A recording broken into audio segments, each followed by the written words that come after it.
Hi everyone, my name is Nour Fahmy and I am the Math and Foundation Stream owner here at ACE.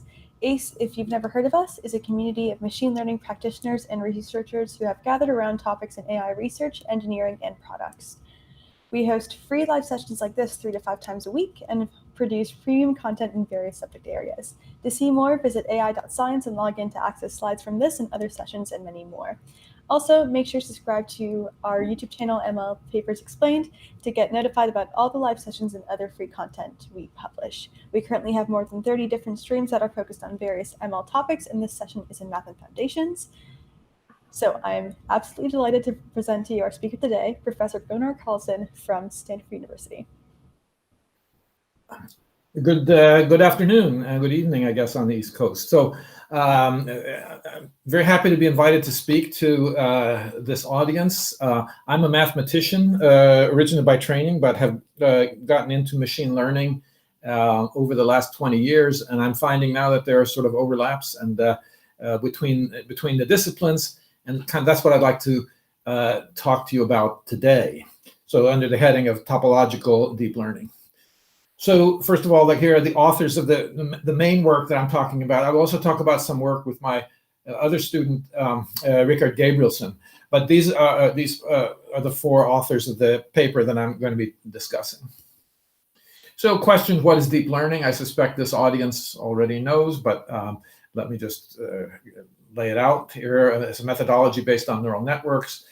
Obviously, it's produced various spectacular classification results for a number of complex data types, including images, text, molecules, and I should really have a vertical 3 dots there because there are more things. What are the problems with it, though? Well, one problem is adversarial examples. As you've all probably heard the example of one of the autonomous vehicle companies where the deep learning was supposed to have learned to understand speed limit signs, there was a speed limit sign that read 35 that had been modified a little bit by adding a slightly longer prong in the middle. Very recognizable as a 3 to humans, but recognizable as an 8 to the AI. I think there's a general lack of transparency. People are certainly talking about explainable AI and so on now, and they're working hard on it. But we're not there yet by any means. We're moving in that direction, but I would like to say that one needs to approach this more, and one needs to sort of fully embrace the idea of transparency, the idea of having the machines interact with humans instead of just simply being transparent enough that we can believe in them. And then this lack of transparency limits usefulness in many key domains, including regulated industries like finance and healthcare. I can't tell you how many talks I've given where I mention the word black box and everyone in the audience nods immediately. Also, we'd like to be able to learn more complex models, learn things, maybe more complex than a 0-1 classifier or a multimodal classifier. Again, neural network there, the notion is obviously motivated from the structure of the human brain or the brain of animals. And we have taken many different ways of generalizing that, I would say. So, just as the brain is made up of neurons, so neural networks can be made up of nodes, which are to be thought of as neurons, and then connections between them as there are in the human brain. So one particular version of this is feed-forward neural networks. And in this case, I've kind of shown you a fully connected one with 3 nodes in the first layer, in the input layer, and then 4 nodes in each of the internal layers and an output layer. So that's a general layout for these, for these networks. And as you say, they've been very efficient. But convolutional neural networks are certainly a big, strong, better option for particular classes of data. So the idea is that you should adapt the structure of your network to specific cases. So here, images, you have 2D rectangular arrays. So what this means is that the features in your data, which are the pixels in this case, actually have a geometry to them. In this case, the geometry is reflected in a graph structure, but one could think of it as a geometry of sitting on a unit square, for example. So the idea that one uses the geometry feature space, of your space of features, to guide the network is really important. Additionally, text, those are 1D arrays. There's a lot of interesting work that's been going on, particularly recently, where one uses, yes, some convolutional ideas, but also additional things on top of that, including attention. And time series are also 1D arrays, whose geometry, where again there's a geometry of feature space, because each of the time slots, they're arranged along a line.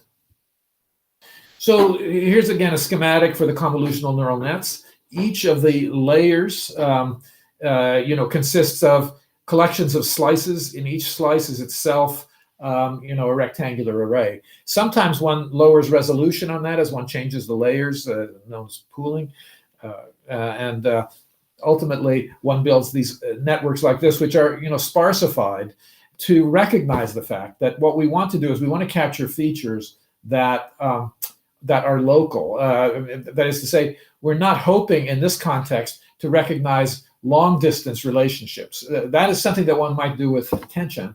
But in this case, for the straight up convolutional neural networks, what you're saying is you're asking the machine, I want you to learn the local features. And so that's in fact what you do. You restrict the architecture of your neural net to do that, and that is what gives them their power. And now, so here's a question, and I think it's always been felt that they do behave like human learning. And what I want to do is I want to discuss some work with my student Richard Gabrielson about trying to answer this question. And trying to get at it in a way that is consistent with the neurological understanding and, in fact, the data understanding of what's going on in natural images. So the question, what do we want to know? Can we see some kind of similarities to what we found in image patch data? And I will talk about that. We have done some what we call topological data analysis of image patch data, the data of 3x3 patches in natural images and 5x5 patches. But another thing that we might want to know is what happens as the network learns. Can we see over time what's going on in the network? What are the responsibilities of the various layers in the network? If I have a fairly deep network, how do the responsibilities get transported out? Okay, so let me now go back. So I want to now talk about a statistical analysis that we did in the very early days of our project on topological data analysis. So this is now some 12 years ago. Topological data analysis, which I will kind of define it a little bit in a bit, but let me just give you the example first. So this was the analysis of a data set of 3x3 patches in a database of natural images, which had a large number, 5,000 images or so in it, from which were harvested many of these 3x3 patches, restricted only to the study of high variance patches. That is to say, in images, there are always constant patches, and they're not interesting. We know what they are, and so we remove those, and we will study only the statistics of the ones that vary a lot. Now, even amongst those, when you collect this many, you're going to get basically everything under the sun. So you can't study that whole data set, but what you can study, and what is interesting, is the study of the densest such patches, or kind of equivalently, the most frequently occurring motifs. And we used, in this study of density, we used a very simple-minded thing called codensity as a density proxy, but where you have a tunable parameter that's like the variance in the normal distribution model, that says, how are you estimating your density? Are you estimating it more locally, close by, or are you estimating it in a broader region? And the idea is we were motivated by the goal of understanding how the tunings of neurons in the visual cortex of humans is affected by statistics of natural images, and how it relates to this statistics, is it consistent with what the findings have been concerning the neurons in the visual cortex? So here's what we found. First thing, so the very highest density, high variance patches using a non-local density measure looks like this. Now, this is kind of very simple. This is something simple to understand. This says, oh, it's a linear gradient discretized going from white to black. And so that forms a circle. So that's a sort of a topological object, if you like. It's not a round circle necessarily, but it has this loopy behavior to it. Now, this is not very surprising by itself. I think, yeah, we might agree that, yeah, in this context, I probably expect that the linear stuff will be the stuff that is of highest density.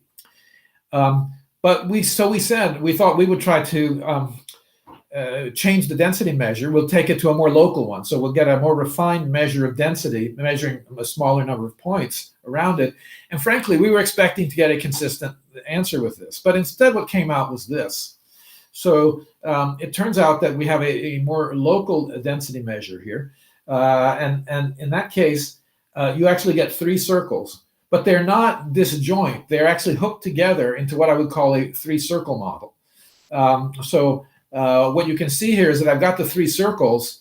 The lower left secondary circle is kind of vertical patches, and the lower right ones are horizontal patches. And they don't intersect each other, but they both intersect the primary circle. So you can see that the red one on the lower left there has 2 intersection points with the primary, and the green one has a different set of 2 intersections. So that's kind of very interesting, and it tells you what the patches are here. It kind of already tells you something interesting, because it says beyond the linear ones, among all the other things that we could choose, the ones that are of the most interest are the ones that are still kind of directional, but they might not be a linear filter, but they might be instead, something like a line, black line in the middle of a white region at a particular angle. So that's pretty interesting, and you could ask yourself, what happens as I allow the bias in favor of vertical and horizontal to go away? And what you get is this. It's an object called a Klein Bottle. So this is a very interesting gadget to mathematicians, and I hope maybe to you as well. The kind of the picture to it on the right is kind of a pretty picture, I would argue. And so that's been something that's been understood for quite a while. There's actually people in Berkeley who create glass versions of these things, and over the years I've collected a number of them, so I have them sitting on my the top of my bookshelf. But a more mathematical description is the picture that you see on the left there. So think about a piece of paper like this, and think about the following.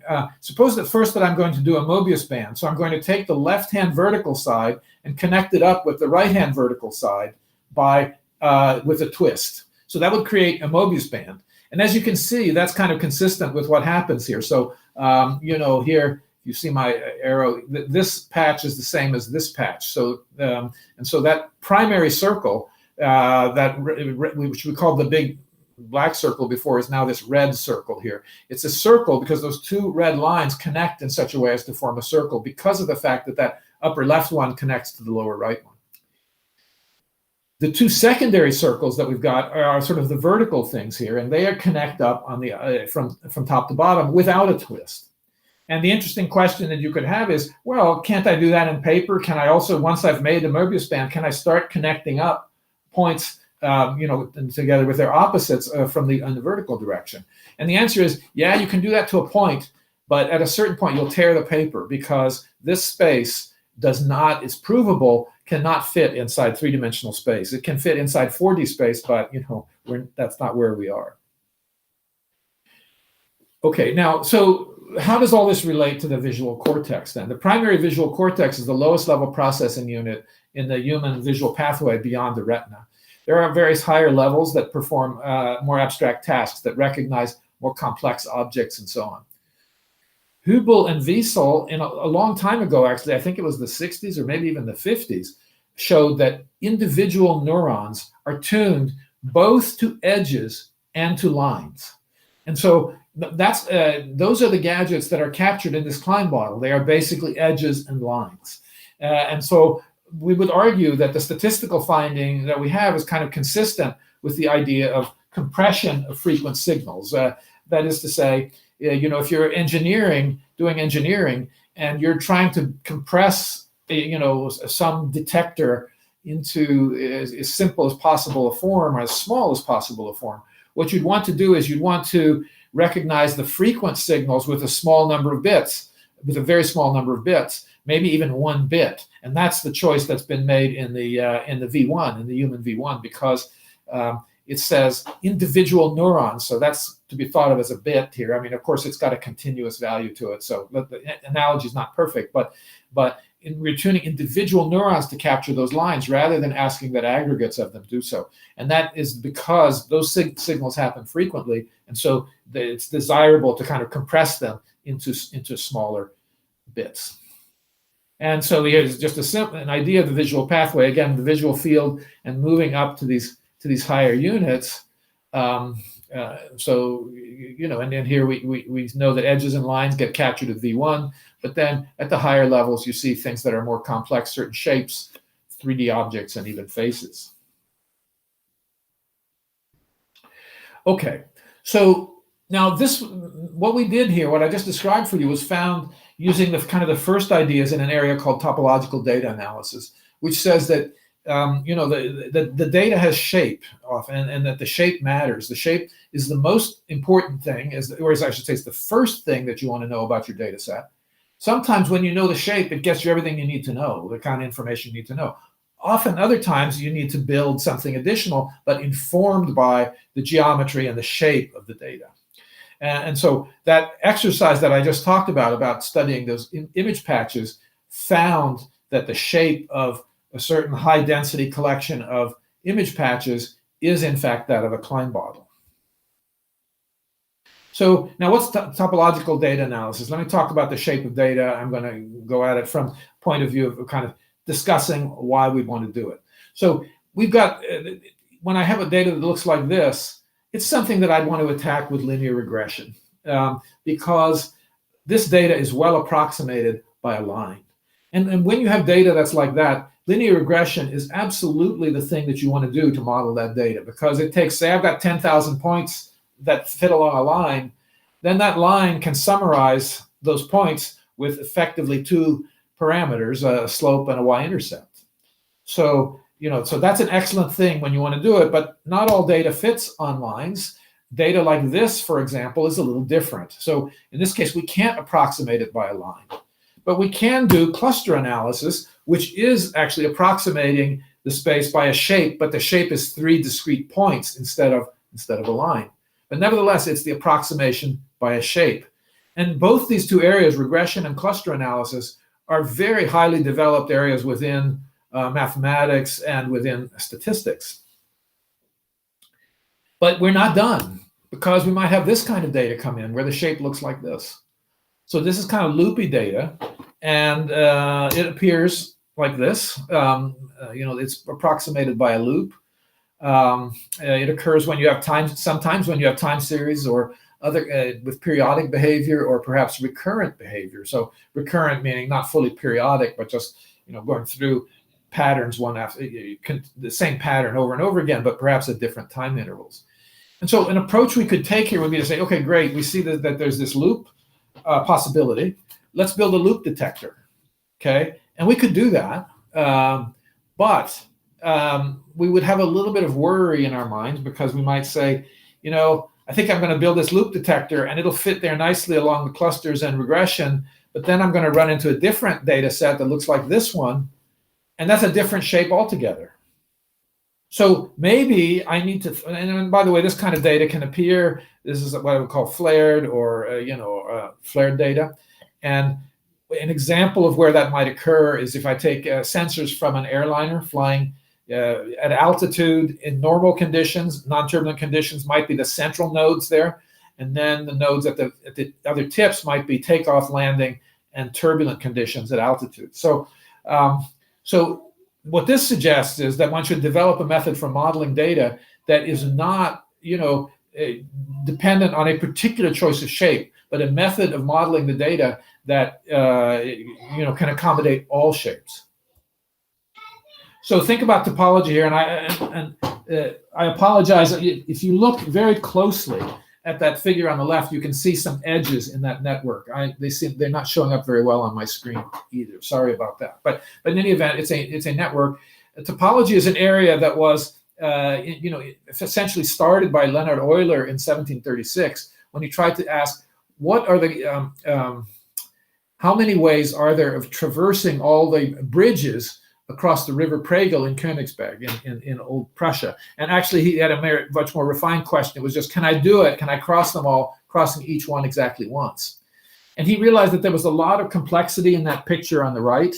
The city all around it, the bridges, the length of the bridges, the size of the islands, the depth of the river, all those things, the curvature of the river, none of them mattered. The only thing that mattered was the 4 nodes, which correspond to the central islands, the 2 islands, and then also the 2 river banks, the mainland part there. And they're connected by bridges, and he's got then an edge for every bridge. And with this kind of simplified analysis, he was able to answer the problem very quickly. I'm going to show you something similar, which is the mapper construction, as we call it, which is a way of doing the same thing with data. In other words, of taking very large, complex data sets and modeling them by networks, graphs. And so here is a situation where we can look at this. We can see that I have a data set on the left, and actually it was a circle originally. And what we've done is we've taken a projection to the real line, taken a covering of the real line, and taken inverse images of those covering by intervals, overlapping intervals, in fact. And so what you see here is, if you look at that top one, that top data set up there is an arc with going from orange to red to orange. Then the next one down is 2 pieces, 2 clusters, if you like, with green and orange in them. And so what we do here is, once we've binned the data set like this, we then say, let's now cluster every bin individually. And so when I do that, I'm going to create nodes, 1 node for each cluster. So in the case of this data set here, it's 6 nodes. Now the thing is, you might say, okay, we're done, we're clustering, it could just be those 6 nodes. But the thing I want to notice is there's more information left here, because these nodes actually overlap.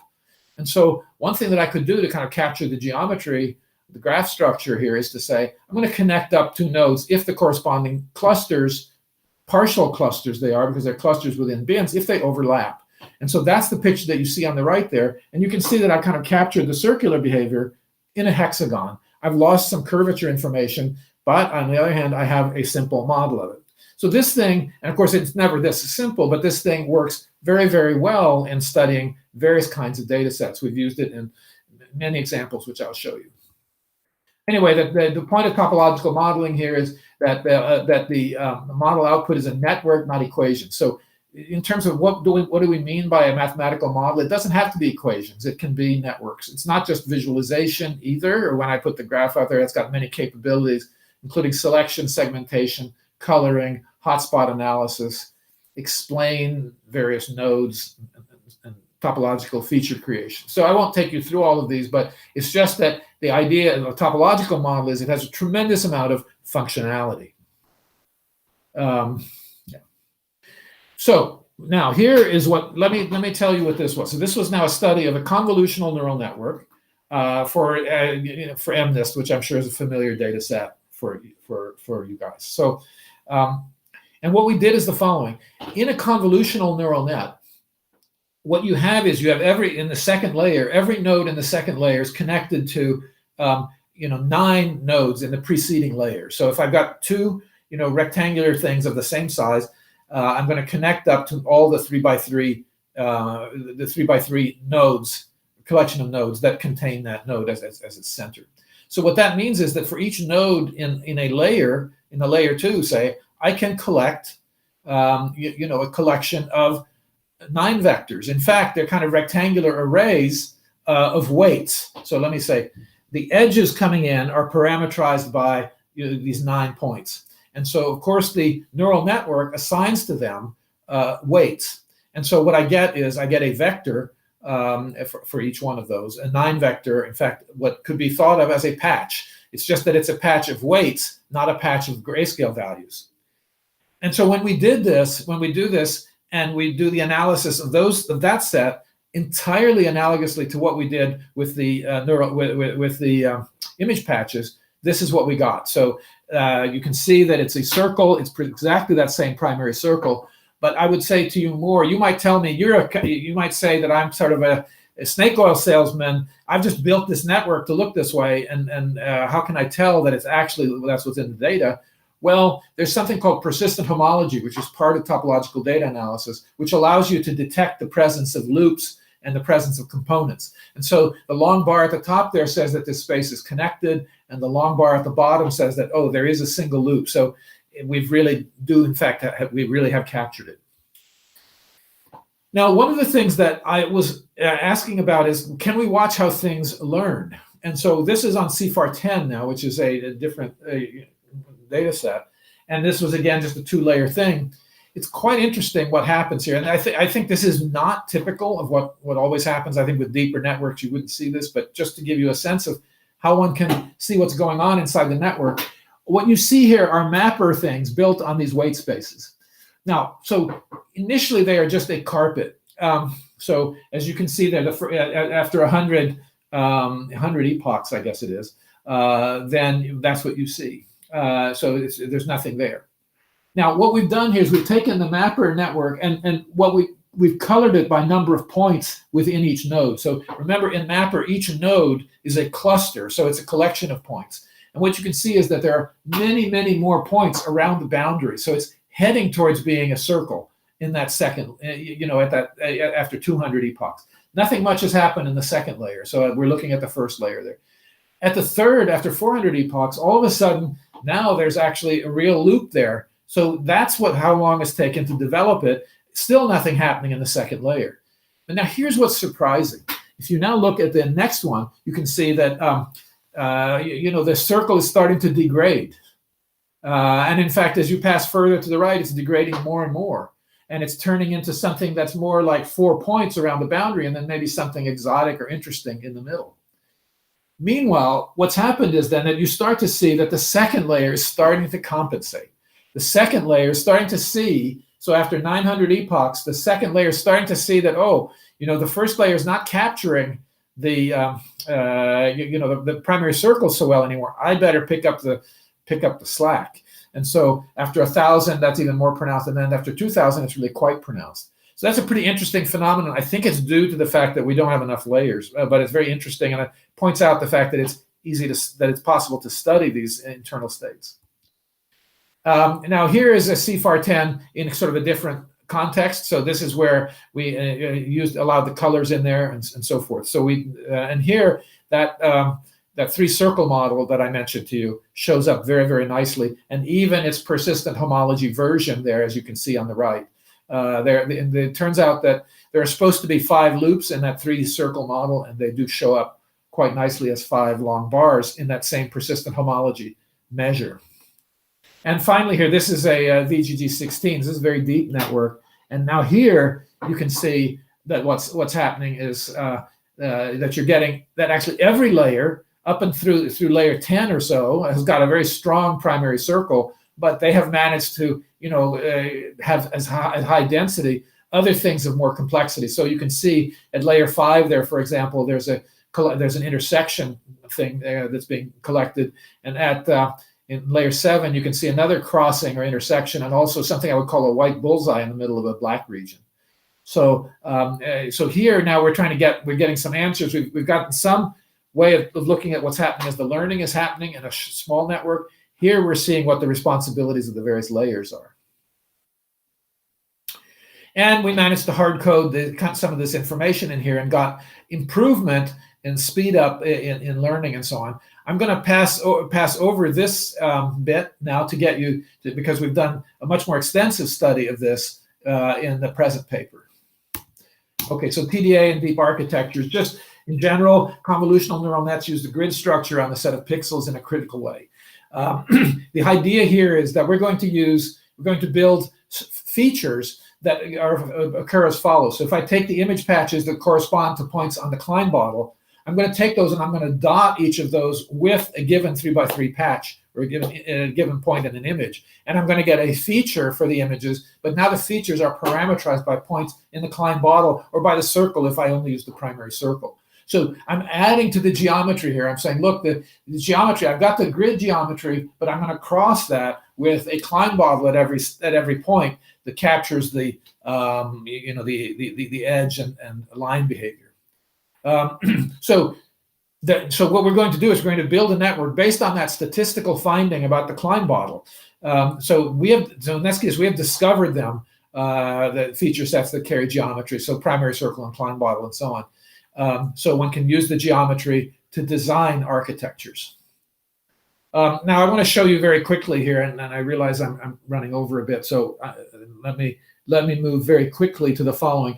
If I have a data set, which is a matrix, what I've shown you is models of the row space. But in fact, it's very interesting to model the column space as well. So the column space for a large data matrix, and then treat the points, the rows, as functions on that topological model. It turns out that's possible. So here, as an example of breast cancer, which is being studied, from 272 rows, but 1,500 genes and this was a study that we did of the row space. So there was a cohort A, which was perfect survival, in fact, about 8% of the patients, but then cohort B with very bad survival, and cohort C with a middling survival.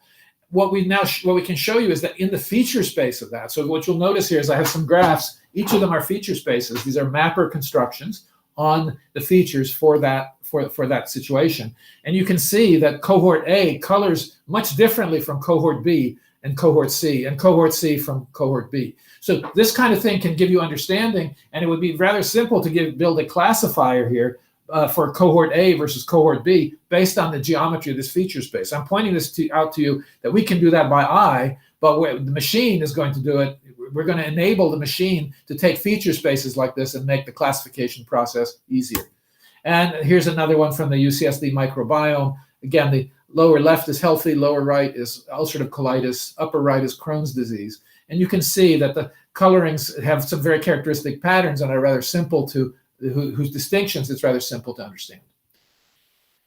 Okay, so here is the picture then. We're going to take these Klein bottles that we've got, and we're going to build layers on them. And so here's sort of a schematic for a Klein bottle layer. Now, in fact, what you can see is I take a point in that Klein bottle and I connect it to its 9 nearest neighbors. So in effect, what we're doing, though, is we're going to cross this with a grid. And so we're going to have a Klein bottle cross a grid, and the connections are going to be products in appropriate sense. So now we'll talk about the experiments that we've done with these topological neural nets. So here's a generalization is a big problem. I mentioned it to you in the context of the adversarial examples. This kind of shows, let me just say that the blue line is always a standard convolutional neural net. So in this case, the experiment we're doing is we've got, on the one hand, a noisy MNIST training set. So we've modified MNIST by adding Gaussian noise. And so we get this, we can train on the noisy MNIST and hope to evaluate on the clean MNIST. On the other hand, on the right, we've got a noisy MNIST test set. So in this case, we've trained on the clean one.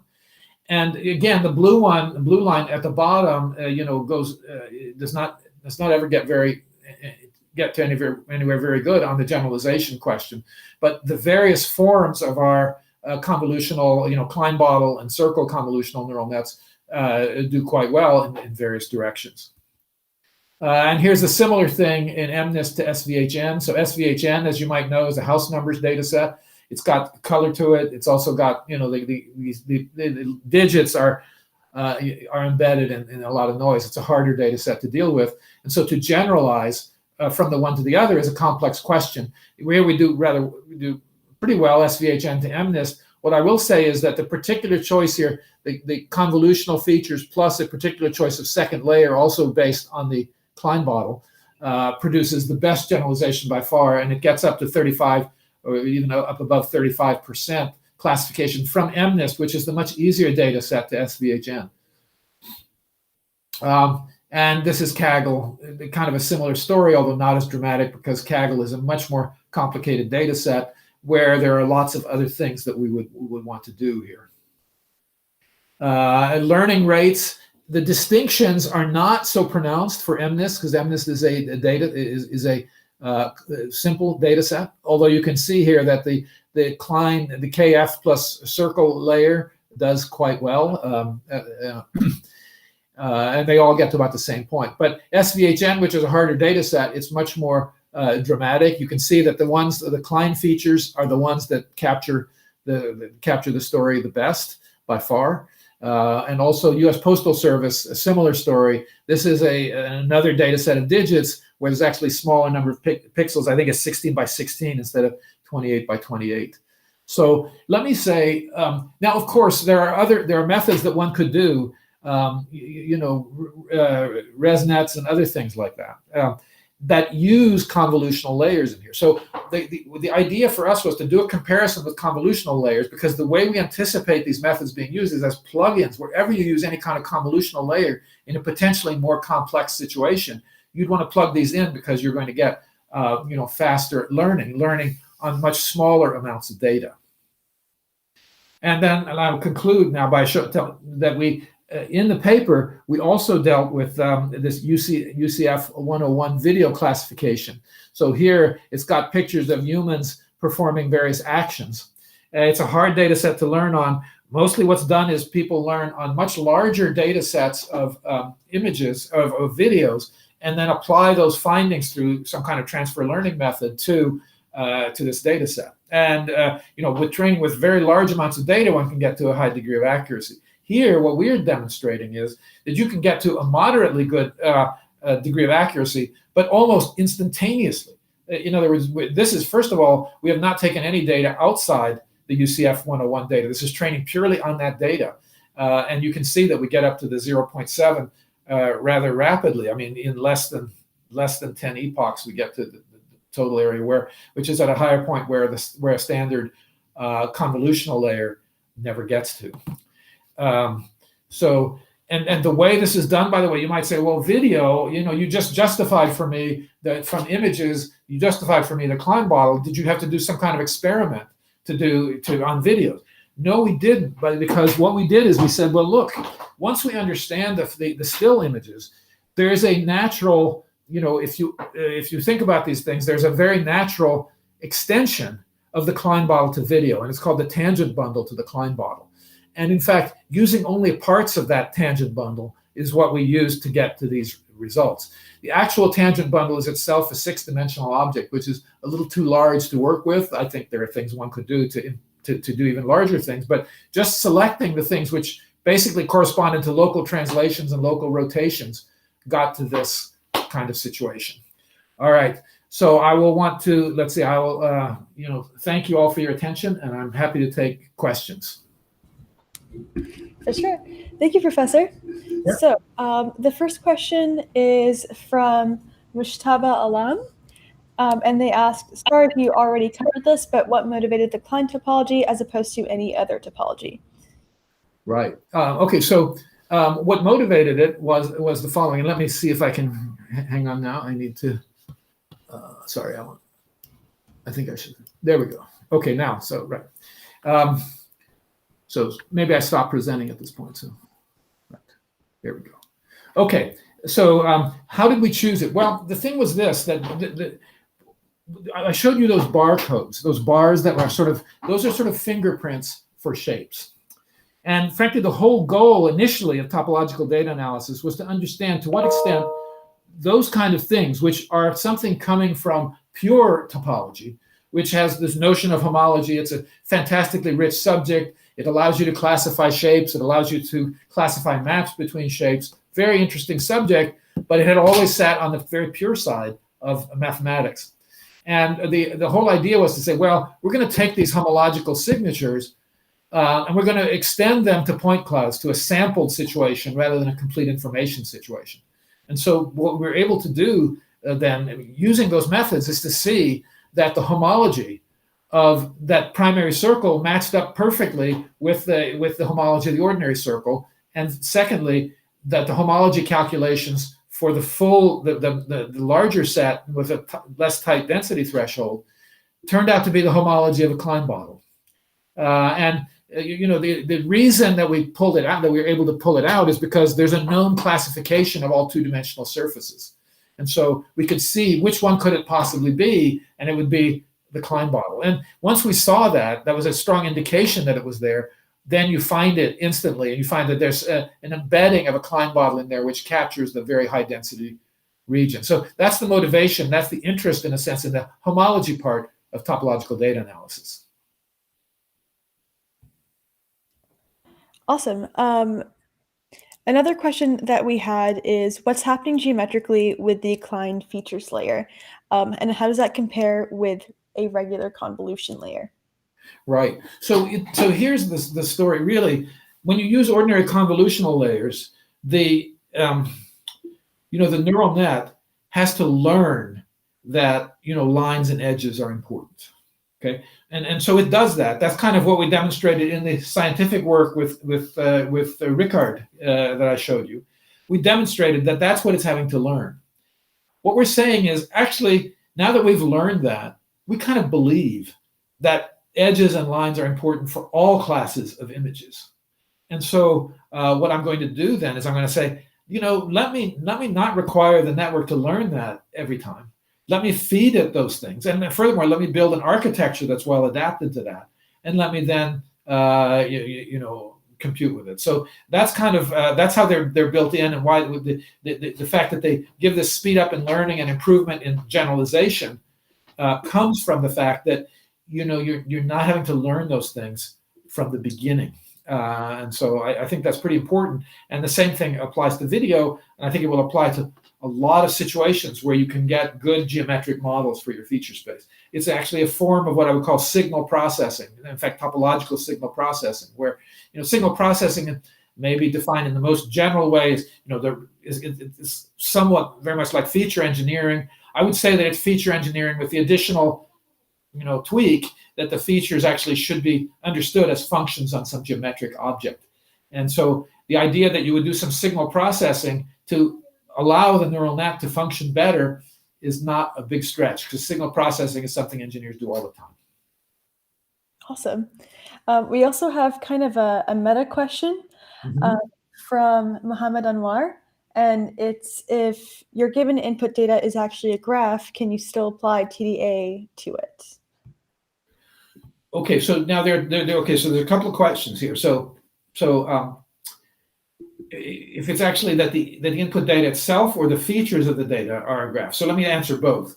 So if the features of the data, actually are given as a graph, then you're good to go. You've got a graph there already. You can do the constructions that I talked about for that kind of data. On the other hand, if your input is graphs, your rows, if you like, the sample points, each one is a graph, then that's a more complex story. In fact, Ricard, who I mentioned, has actually done some very good work on this.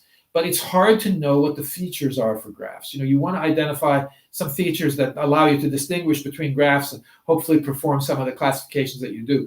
I think the story is still out on that. I think there's a lot of interesting graph learning that's been done.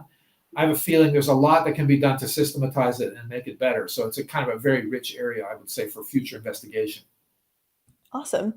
The next question we have is, would this be able to generalize to higher dimensions, as in higher dimensional Klein bottles for higher dimensional data? Does it matter? Absolutely. So in fact, we had an example right there, namely the tangent bundle to the Klein bottle. So that's a situation where we sort of showed that, yes, it can be generalized. And furthermore, it was generalized to very good effect, because it allowed us to learn on video much more rapidly.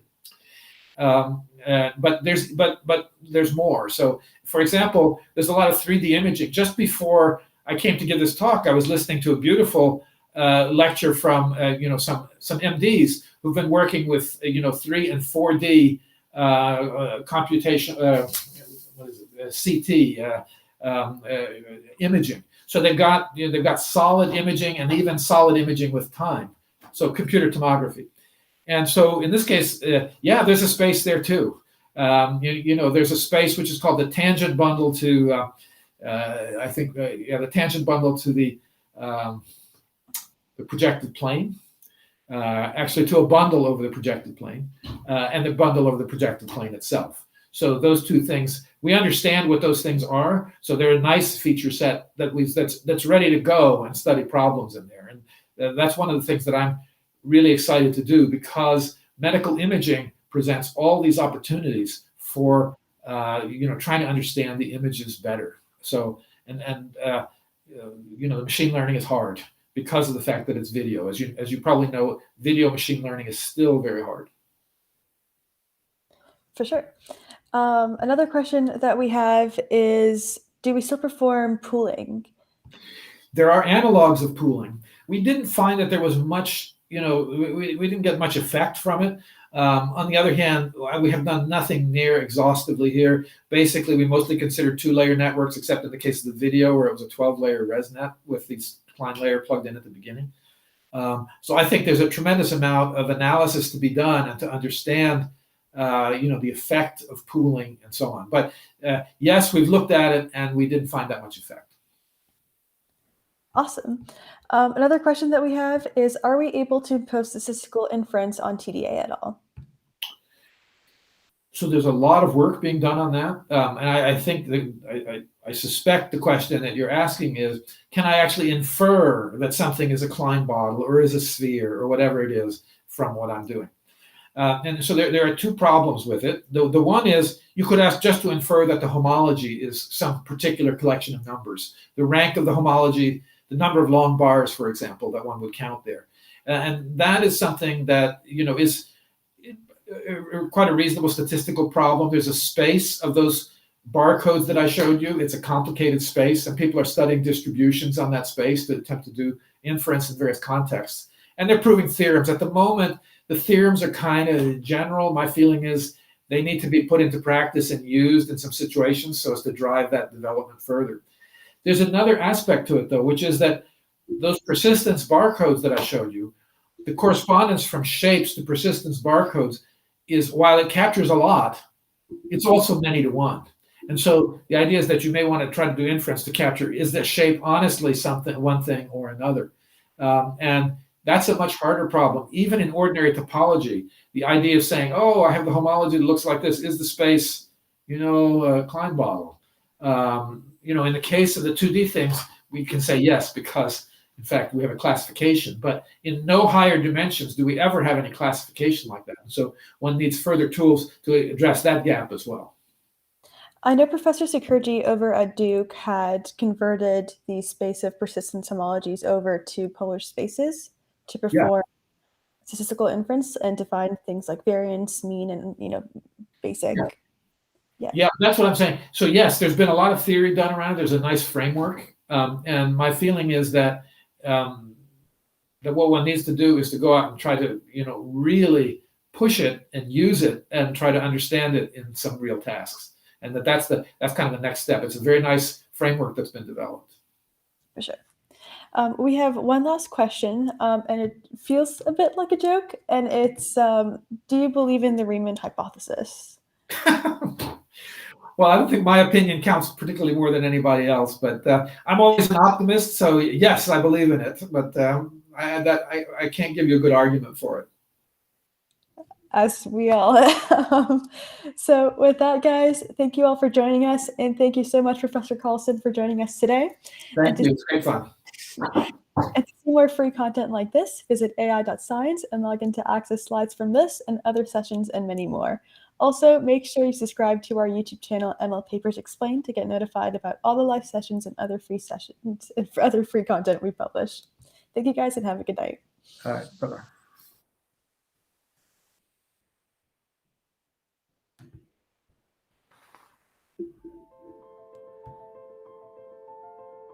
Oh, I think so. Anything else? Yeah.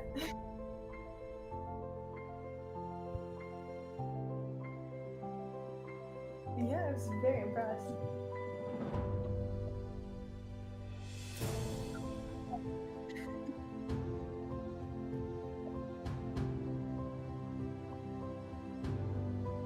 Oh, I think we're still